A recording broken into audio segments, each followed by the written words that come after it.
Welcome to summer, everyone, and to our latest market report. Dion Zakuski, Branch Manager and Director of Wealth, back here with you again, and we're going to check out the latest and greatest in the investment world. In this report, we're going to look at a first half of the year report card, the drama around OPEC, and a little bit of strategy as well. Well, similar to how almost everyone in my son's high school seemed to have got a free pass to the end of June, it seems like investors have as well. Thanks to the global economic rebound, markets have remained on their trend higher, especially during the first 6 months of 2021. When we look at the following chart, we see that most major countries and regions have had solid gains so far this year.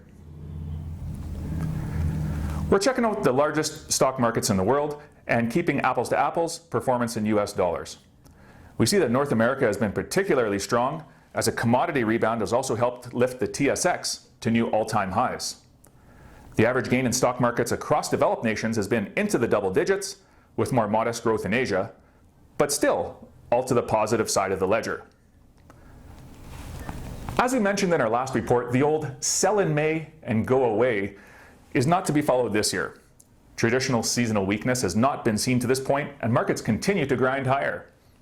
Below the surface, there has been some sector rotation though, as in our Zook Group models, we've been adding to areas such as US banks. And despite a few speed wobbles due to inflation concerns, markets have grinded higher, and we think this will continue for the foreseeable future. Another area of focus has been the price of oil. With global reopening, energy demand has shot up and the commodity has risen as well. We're going to show you a basic per barrel price chart, and this is only from the beginning of 2021. You can see that prices have risen to now being over $70 a barrel. Of course, this is good news for many of our Canadian producers and pipelines as well. Although demand is expected to increase, the group known as OPEC Plus has been meeting to discuss increasing their output to take advantage of these high prices. What is OPEC Plus, you ask? Well, first, OPEC stands for Organization of the Petroleum Exporting Countries. It was founded in 1960 by countries in the Middle East, and there are currently 13 member countries, with Saudi Arabia as sort of the de facto leader.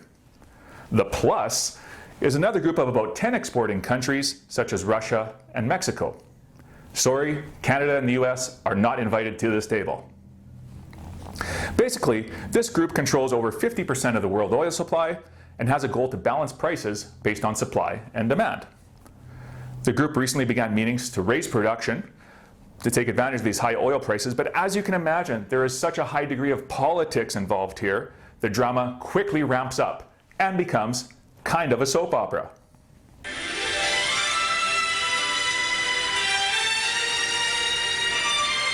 Like sands through the hourglass, so are the meetings of OPEC. I couldn't resist. As of this video, talks have actually officially broken off, so we'll see if the group can actually get their act together and decide on how much to raise output by.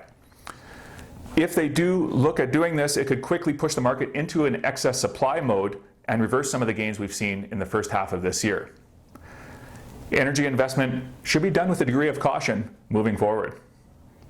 So having said that, what should we be investing in? We saw some market tailwinds for the first half of the year, and should we stay in growth mode? Well, Scotia strategists believe that it is a little bit premature to give up on equities and growth just yet. True, some of the economic rebound is already priced into American markets, but many places around the world have just begun their reopening phase. So we think the gains should continue. We have consumer and corporate demand snapping back, and this should result in above average earnings in most major sectors.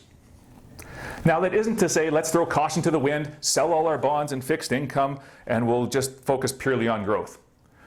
The reason why we have fixed income, folks, is that it does act as a bit of a seatbelt and protects us things that can come at us from left field. Rolling with the same baseball analogy, this would include curveballs, such as new COVID variants or unplanned interest rate hikes. However, we feel that the count is still in the batters' or investors' favor. This summer can bring sluggish markets, but we think sunny days should continue. So we'll leave it there for now. Keep in mind, our team is always available to answer questions, whether it's about markets, strategy, will my golf game ever improve? I guess some things are more likely than others. Anyway, thanks for watching. Have a great summer.